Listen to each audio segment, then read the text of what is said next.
Welcome back to Two Pentecostals and a Microphone.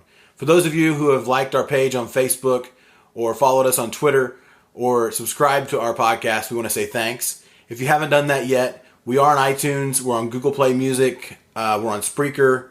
You can find us there. On social media, it's at Two Pentecostals on Facebook and on Twitter. So you can follow us, you can get updates, you can interact with us, give us feedback. We would really appreciate it. And we have a giveaway that was for a $10 gift card last week. And in the upcoming weeks, we're going to have updates on a new giveaway for the people who share our page. We will be doing a $20 gift card. We'll keep you posted on that in upcoming episodes. Today, we're going to talk about race and Christianity.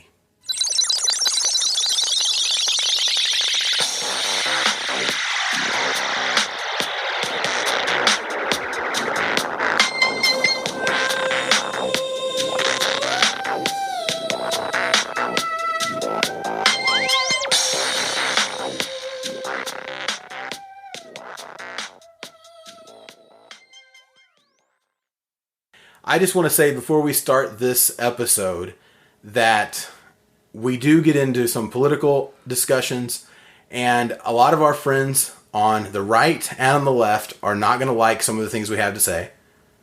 But I think there are things that need to be said. And I think from a biblical perspective, we have to have this discussion. And we still love you no matter what your political views are. And I hope you still love us, and I hope you'll tune in for the next episode. But this episode, part 1 of Race and Christianity. So let's discuss a little bit about the political climate in the U.S. right now and some of what happened over the last week. Well, actually, when this episode comes out, I guess it will be a couple weeks ago. But right, the thing in Charlottesville. Yeah, we had a pretty intense week. We did. It's funny that we went into the weekend being threatened nuclear war with North Korea, and we come out with this implosion of our country. Yeah, no fire and fury in North Korea, but Charlottesville happened. So I think it's something we definitely need to talk about. I know we're not trying to be a political podcast at all. Right, I don't want to go down that road. But it's something that needs to be said, and so that's what we're going to do today.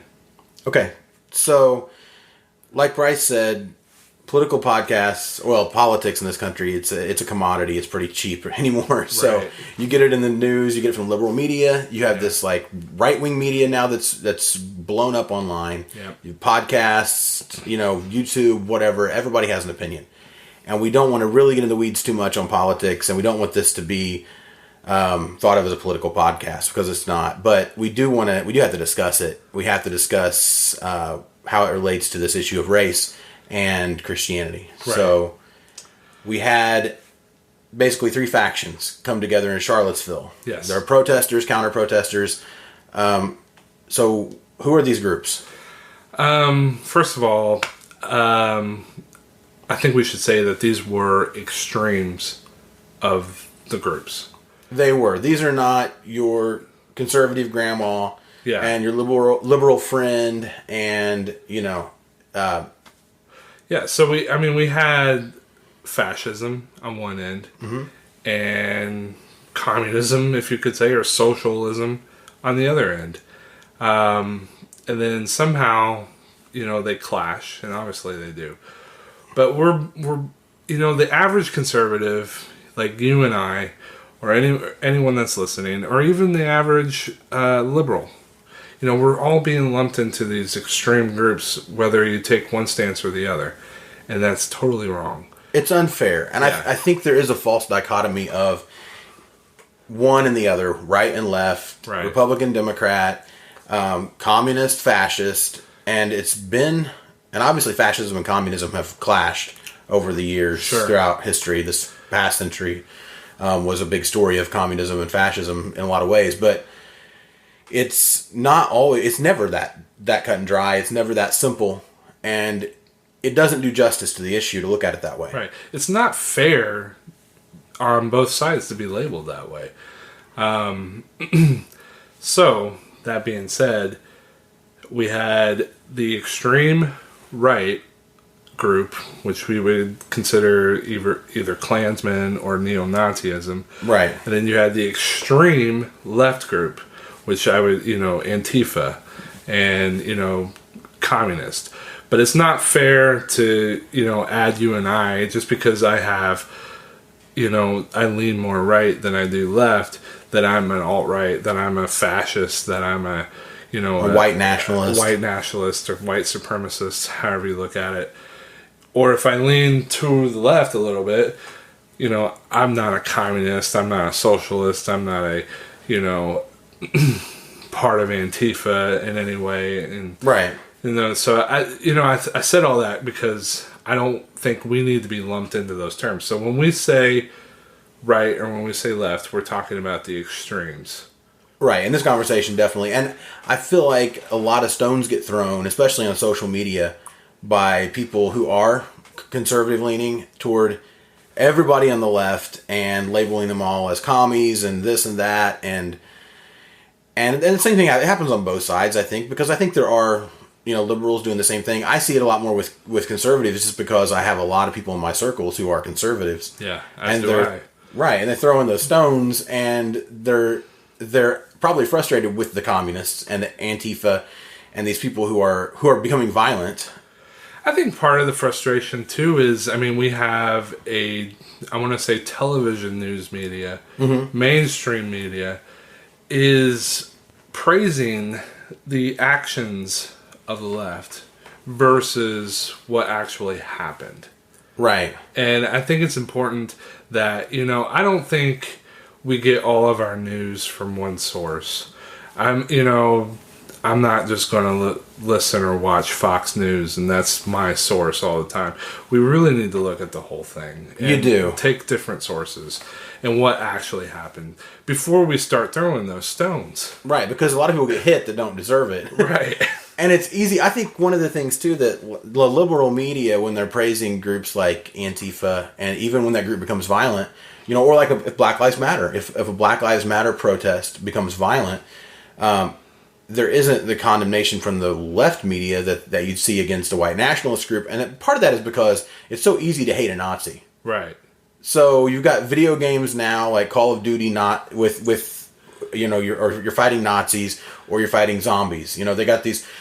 They're almost dehumanized, and I'm not defending. Don't get me wrong. I'm not defending white nationalism or Nazis or anything like that. But we look at, there's something we can all agree on. People will talk about violence in video games, and this just triggered this thought for me. Nobody complains if you're shooting zombies or if you're shooting Nazis because they don't look at them as being human. But if you're shooting somebody who is a person just walking on the sidewalk in Grand Theft Auto or something, you get all this flack about how violence in video games is so bad. And that's just one example of how we look at Nazis. It's like all the movies, all the pop culture surrounding Nazis. Right. And yes, fascism is an evil. And racism is an evil. Yes. But to meet that evil with evil doesn't do any good. Right. Violence doesn't beget violence. What I mean by that is, even though both sides are using violence, nothing really gets accomplished. Nothing really gets done. Their message doesn't get across to the average people because those of us that weren't there are seeing this just craziness that's going on. So I think we can agree that it's possible to stand face to face with hate or toe to toe with hate and not respond with violence. Right. That's the most important thing, too. Think what Dr. Martin Luther King did. You can say what you want about his other things that happened in his life, but the point of the matter, the things that we really need to remember, the fact that he protested nonviolently. And he was extremely effective. Extremely. To the point that I think that his legacy his legacy wouldn't be what it is today had he espoused a policy or whatever of violence or a stance of violent protest. Right. His legacy is what it is because he was nonviolent. Exactly. Nothing in my mind compares to, being. I have the images in history class of seeing fire hoses being sprayed full blast onto these people in the civil rights movement. And, they're just standing there and taking it. They're taking it. Yeah. It reminds me of the picture, I think was it Tiananmen Square? Yeah. With the man facing the tank. Yeah. And an image like that is extremely powerful because of the person being unarmed. Or the picture of, or maybe, the pictures of the people putting flowers in the end of the rifles. Yeah. That is a whole nother level. When you can protest and you can make your point and you can do it in a way that's nonviolent, you might suffer some pain for it. You might even die for it. Yeah. But you will win. It speaks volumes. And, nothing against the viewpoints that we're dealing with today. And nothing, I'm not even coming out and bashing different groups. I don't want to do that. I don't really want to bash the left. I really don't want to bash the right. But there's something to say about what they did back then, what the protesters did back then, non-violently, versus what they're doing today. It's terrible. Right. And, and honestly, if we were to read the history books of our time today, I would be honestly more horrified about this time period than I would have been in the 60s or even the 1860s. Yeah, it's in some ways because it's kind of almost like at a boiling point, and people are so quick to jump to violence, and of course there are terrible things that happen in every generation. Yeah. But I feel like in our current political climate right now, it's and the media has played into this, politicians have played into this, but we have this point in American history where most Americans feel like they are under attack from the other side. Right. Regardless of which side they're on. Yep. And when we feel that way, we get defensive and we want to fight back. And I understand, especially like with Antifa, it's a group of communists who really don't understand what they're fighting about, and they got all these issues. But on the surface, anti-fascism sounds like it's such a great idea. Right. And everybody has this, when they see white nationalists or, neo-Nazis, racists out there spewing hate, this urge to punch a Nazi is not something that's only a few people feel. Right. I think a lot of people feel like that's what they want to do in that situation. Yeah. But that doesn't make it right or good, and it's not helpful. Right, it is not helpful. At the same time, though, do you think, we're talking about violence from both sides here. Right. So when groups like Antifa or even extreme left that are not necessarily communists, so to speak, right, use violence to get their points across, we're humanizing the alt-right. We're humanizing the Nazis. We're humanizing the Klan. And we're actually making them, they're okay, you're a conservative, you have right wing thinking, but you're not white supremacist, or you're not that. But you're seeing these groups as family values. They're standing for family values. They're standing for these things. So we're romanticizing them, we're humanizing them in a way when we're using violence against these groups. Yeah, so when you use violence to get your point across, you're not taking the high road. Right. You are undermining your cause, really. And, there is this whole thing where the enemy of my enemy is my friend. That mentality. So I think a lot of non-racist white conservatives jump to the defense of white nationalists more easily than anybody else because, well, they agree on some other things, and they both are fighting against the left. And then, people would jump on the anti-fascist thing because they hate fascism so much and Right. what these racists stand for. So they'll jump in and defend Antifa, even though they don't espouse the violent views that Antifa does. So it's I think the media and the politicians, it's all working together to create a false sense of me versus you, us versus them, whatever. Because that always benefits the government and it always benefits the media, and it never benefits the people. Yeah, if you're not for, then you're against. And, I don't think it's that black and white, but they make it that Yeah, it's black never and white. really true. It's not cut and dry like that.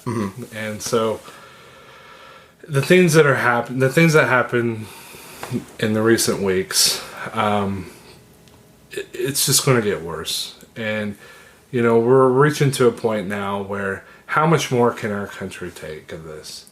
And so as Christians, how should we respond? We always talk about needing to be more Christ-like. So how do we relate racial issues to being Christ-like and to being Christian without being lumped into one or the other groups? Without defending one group more than the other, or without try to be fair, but we don't want to. We want to make it very clear that we denounce any kind of hatred of any other group, and we want to make it clear that we don't condone violence in these protests for any reason on any side. And it's hard to take that stance sometimes because so many people look at what the Nazis are spewing and they're just like, how can you not fight back against that? But as Christians, we're trying to take this stance of nonviolence. We're trying to figure out the where we should be, how we should deal with this, how we should speak about it. But we do want to also clarify that punching a Nazi protester and then is different than the Nazi driving his car into the crowd trying to kill people. Yeah. And, let's not forget, too, folks, that Hitler rose to power because violence begat violence. Because the communists in that era and the fascism in that era went head to head. They collided. Yeah. And so there was this ultra-nationalism that started in Germany in the 30s. And someone like Hitler was able to rise.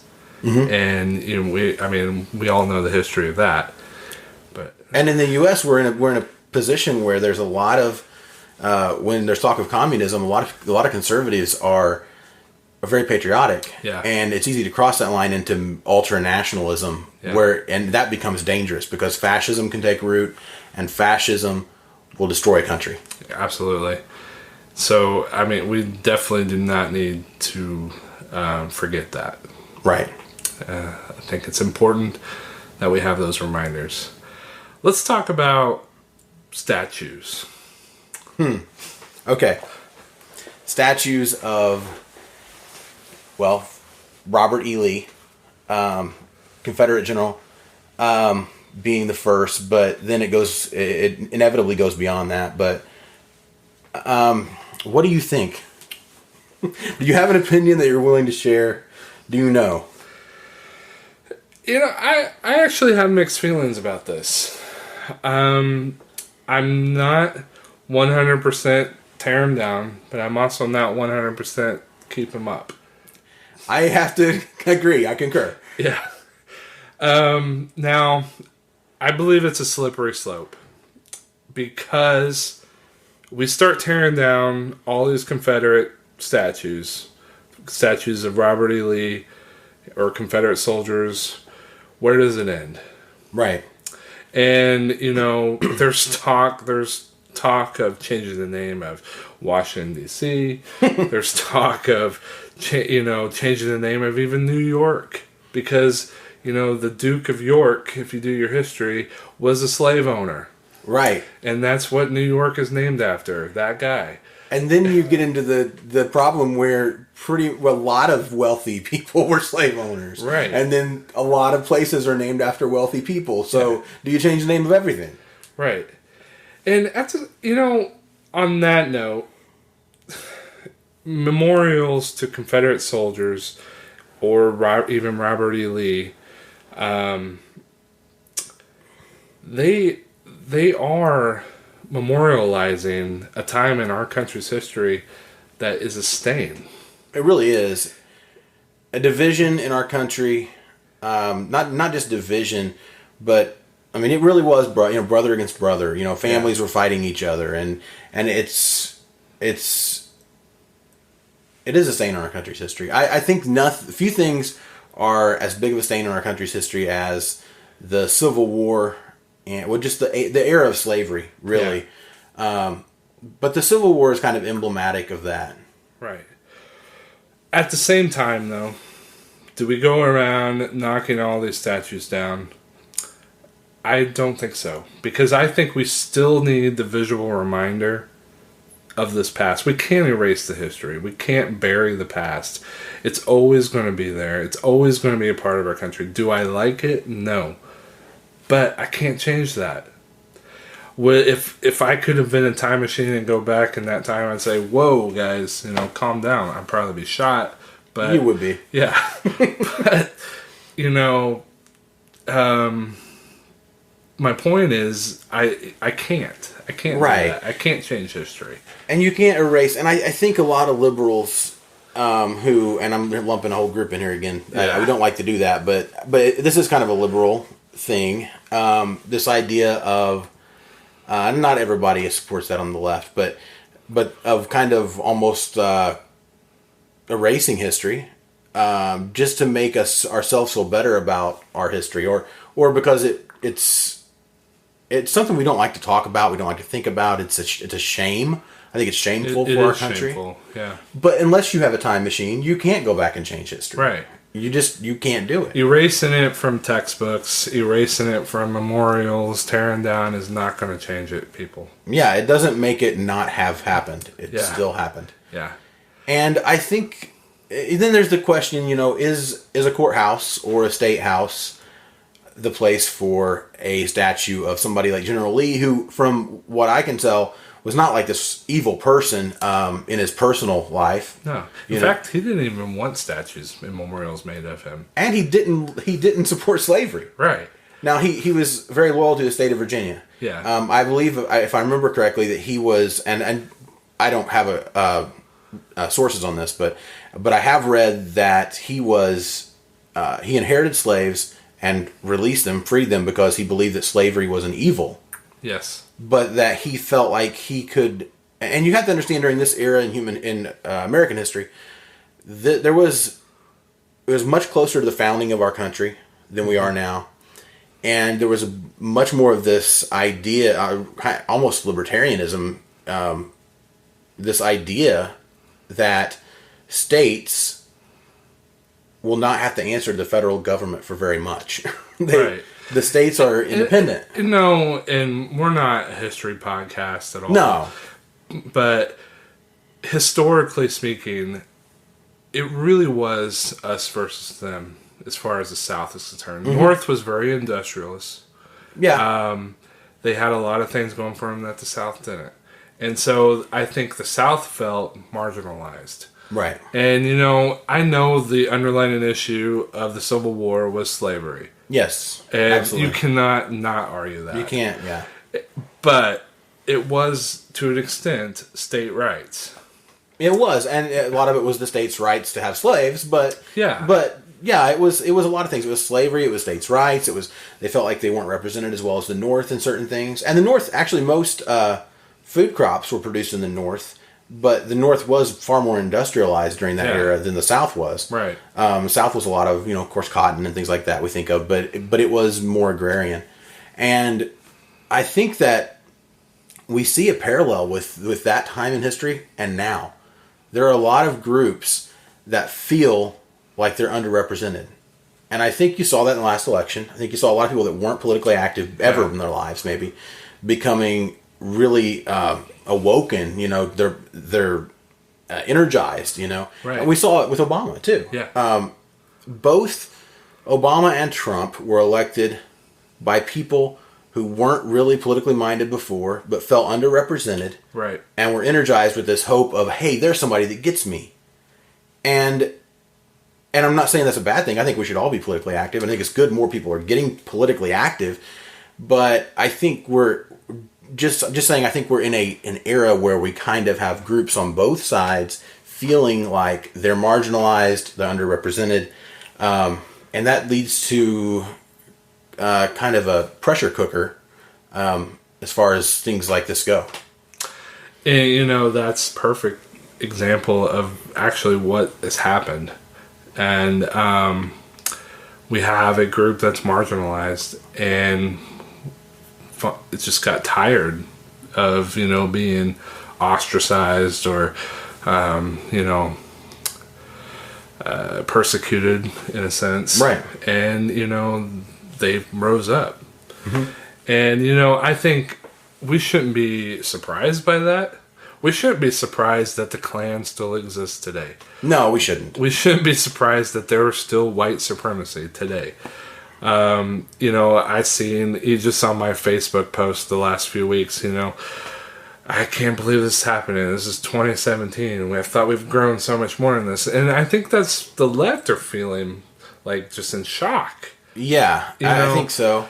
It's just like, I thought we grew up more in this. But, that's just another point to make that you cannot bury the history. You can't bury the past. You can't. And I think to that point, most Americans have grown past that. Yeah. I think as far as overt racism, most of us have grown past that. Right. And I think that it is a minority. Mm-hmm. When they get together, racists are a group a lot of times of scared, marginalized people who feel like they're being threatened, and they get together and they feel strong in a group, and they'll have their protest or their whatever. They'll burn a cross, they'll do whatever they do. They have their little party, and but it's a small party.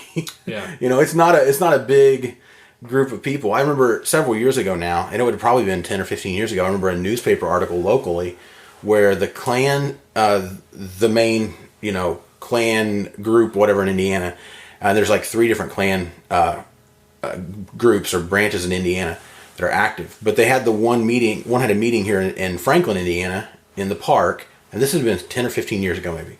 I remember specifically reading about it, and everyone was laughing about it because nobody showed up. Wow. They had their big meeting and expected it to fill up this park, and all these anti-protesters or these counter-protesters showed up, but only 5 people showed up to the Klan meeting. It's a very small group. Yeah. I don't think, and I think the media blows it out of proportion a little bit just because they cover it so much. So it might feel like there's a lot of racism left in America, and I think there probably is. Yeah. But it's not overt. We are better than you. You need to go somewhere else. We need a white America. I don't think that level of racism is common anymore. Yeah. And, let's say something about our president, Trump. Mm-hmm. I don't feel he's racist. No, I don't think so. I do, however, his responses to Charlottesville, I think, were poorly done. He waited too long. He wasn't strong enough in the beginning. But I don't think you label him as a racist or even a white supremacist sympathizer. I really think he's just self-centered. And I have to agree with that. And honestly, this certain group of people supported him in the primaries and the election. Mm-hmm. And he doesn't want to alienate them. Because, I think I hate to say it, but he's in love with himself, and he wants to help anybody that, helps him back in a way. I have to agree with you. And he has come out and condemned, racism and violence. Right. And he's condemned, certain people, leaders in white supremacy movement, and tried to distance himself from them because, there's a certain amount of the conservative movement that doesn't like them when they feel like they're lumped in with those people. So, right.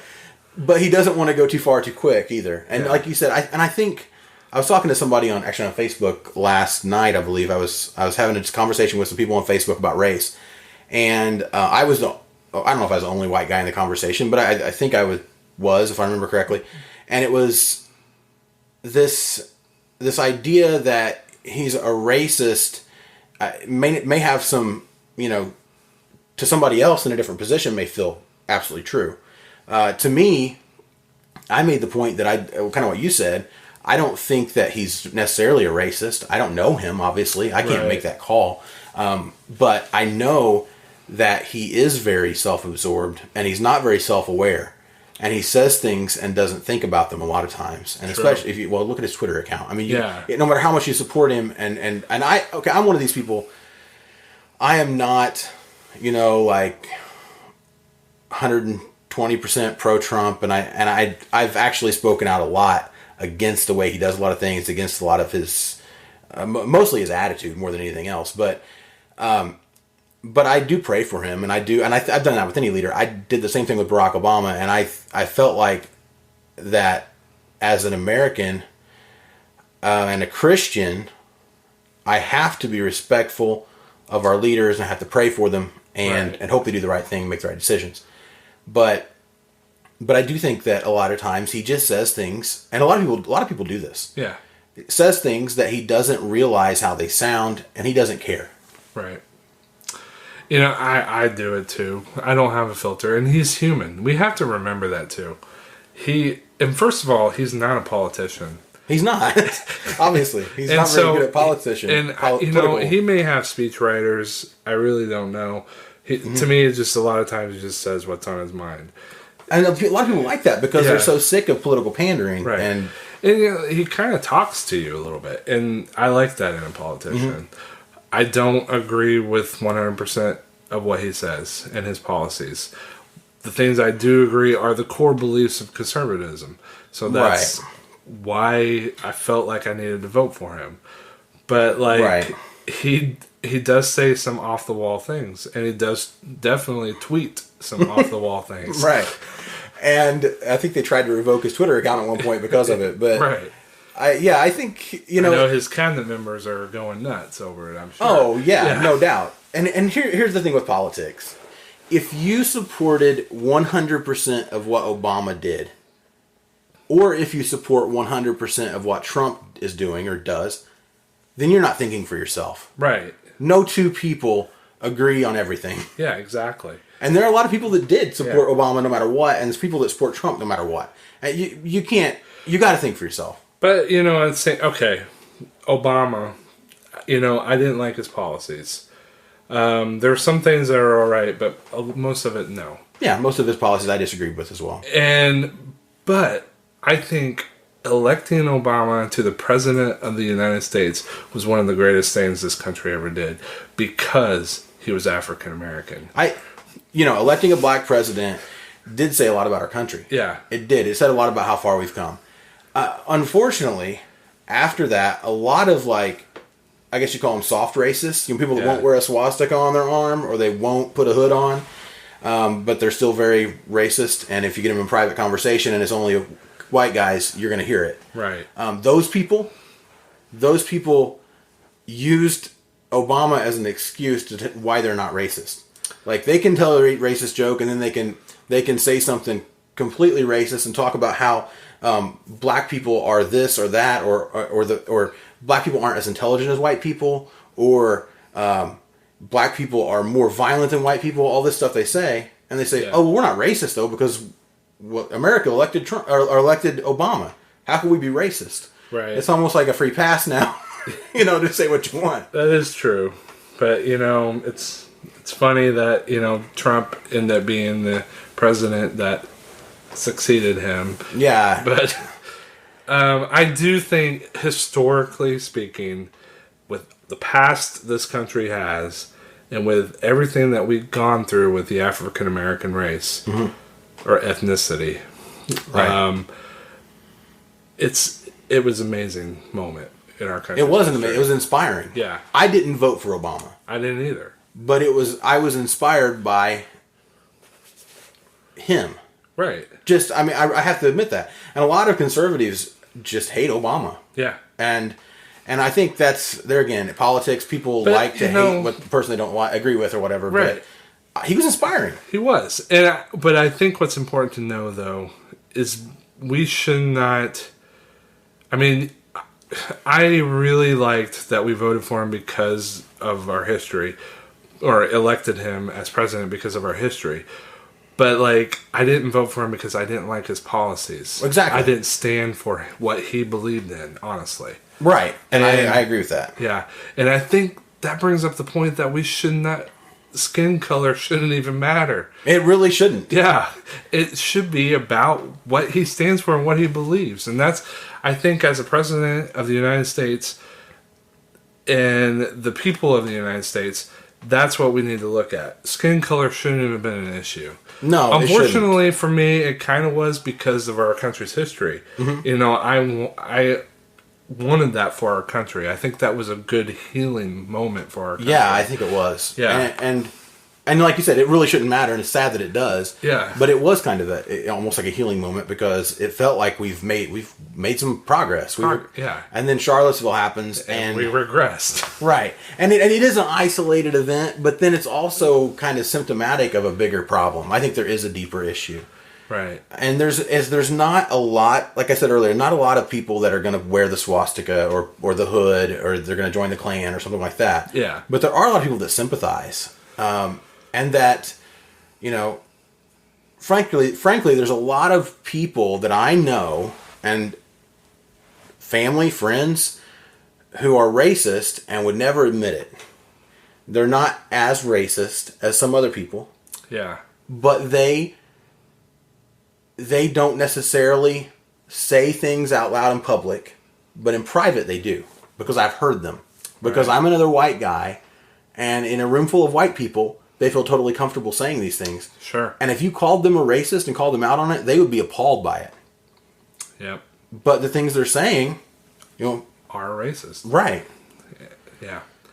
So we don't have as big of a problem as some people think we do, maybe, because you know, neo-Nazis and skinheads and the Aryan Brotherhood and, you know, whatever, the Klan, this stuff isn't as widespread or as big as some people make it out to be.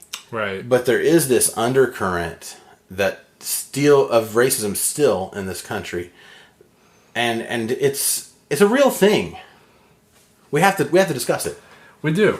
And I think as Christians, it's extremely important that we discuss it. What does the Bible say about race? What does how did Christ handle different race? Right. You know, talk about the Good Samaritan story. Right. You know, different ethnicities. You know, you had Gentiles versus Jews. You know, the Romans. Everything going on in that politically in that time period. It was a hot mess. Right. That's saying the least. It was a hot mess. Yeah. But for a podcast that's not getting real political, I know we just got really political. Yeah. We hope you're all still listening. But yeah, exactly. Yeah. So let's go back to the statue thing, because that's what really started this part of the conversation. But do I want to memorialize the things that the South stand for as a country? You mentioned those statues being at courthouses on government property. I think no. I think we need to move them to someplace like Gettysburg, for instance. And that may be a good solution, because I think there's places for this type of stuff, and it's definitely in museums. It's definitely on battlefields, right?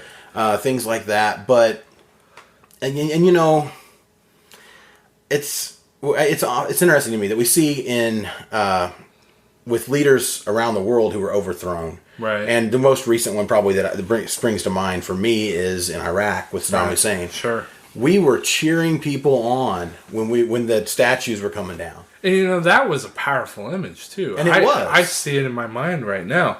You know, just everyone gathered around and they're pulling that statue down. Yeah. That speaks so much for what that country had to go through, the oppression they went through. Right. And, you know, so in a way, I do sympathize with the left. Tearing, you know, even like groups like BLM. And, you know, I sympathize with them wanting to get rid of these things. But at the same time, we need a reminder of what happened. And so, yes, I think we do take them down from government property and we put them in more museums or battlefields, or, places like that. So because of what our country stands for today, we are unified. We're the United States. We don't have a Southern United States of America. Right. We don't have a Northern United States of America. There's no line dividing us. We're not building a wall going through Kentucky and Tennessee and on westward. Right. So we don't need to represent what the Confederacy did, I feel, on our government property. And and now we're not getting political, right? But I'm going to get political again. Some of the people who are, and I get both. I really do get both sides. I get why they want them moved or removed or whatever. And I think your idea of moving them is better, than destroying them. But it's funny to me, and I get why people want them up. Southerners, they're like, that's part of their heritage, whatever. I don't feel that, but. And I think they're sometimes just using that as a cover for racism. Some of them aren't. That's not fair for everybody. Some of them really feel that as part of their heritage, and or the rebel flag, or the rebel battle flag, whatever. Those type of things are images that they relate to their heritage as Southerners, and they don't necessarily equate to racism, and they don't think about the fact that, to other people, that is very much equated with racism. Right. But it's funny to me that sometimes the people who want the Southern things to stay, the Confederacy to basically be represented still. Yeah. They want the statues of Robert E. Lee. They want, or Jefferson Davis or whoever. I don't even know who they have statues of, but they want the flag to still fly. These are the same people who will talk. A lot of them are conservatives, and they will adamantly demand that Muslims in America, Muslim women, not wear hijab, right, and they not be able to do their prayers on work time, or they not even build a mosque in their neighborhood, because they're saying, well, they need to integrate to American culture. Yeah. Well, then why doesn't the South integrate to American culture? Right. That's so true. I think that's a pretty valid point. Yeah. And very political, but there it is.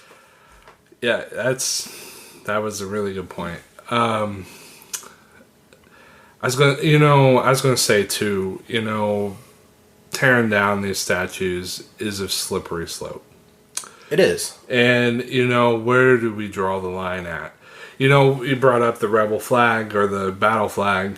When the unfortunate incident happened in South Carolina with the church shooting last year. Oh, yes. Dylan Roof. Yeah. There was Facebook posts of him standing with the rebel flag, mm-hmm. or the battle flag. And so the left band together. We got to burn the rebel flag. We got to burn, this. So it started with the flag. Now we're on the statues. Where do we draw the line? It'll be books at some point. Yeah. It'll be... It's Fahrenheit 451 by Ray Bradbury. Right. It's 1984 by George Orwell. Yeah, right. That's what I was thinking. Orwellian. Yeah. It is. That's the beginning, at least. I mean, those were prophecies in a way. They were intended to be, I think. I think Orwell saw that could happen. And it, sadly, is starting to happen. And I think you have to stop short of that somewhere. Right. And I think... we're not going to find answers on the podcast today. We're not going to solve it here. No. And we're not trying to. We're not trying to. Yeah, I think what we want to do is ask the right questions. Yeah. We want to take the issue seriously. We want to ask the right questions. And we want you to ask those questions with us, the listeners. If we can all start to, whether black or white or something else, or whether it doesn't, all those things don't matter, whether conservative or liberal or in between, we need to start asking these questions. And if we can ask the right questions individually, we're gonna come to a place where we finally do have an answer. But I don't think the answer is going to come today. It's a process. No, it's not going to come today. All right, so that wraps up episode 2, part 1 of Race and Christianity.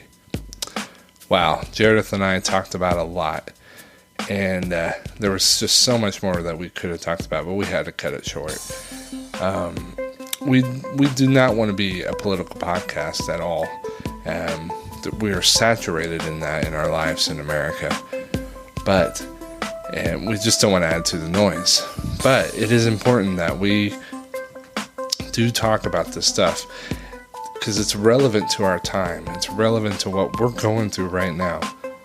And we need to know how to relate that to our Christian walk and how to relate that to our relationship with God. So part 2 of episode 2, we're going to get into that a little more deeper, and hopefully we can find some kind of closure in how to deal with this. So please stay tuned. It's coming to you shortly. Episode 2, part 2 on race and Christianity.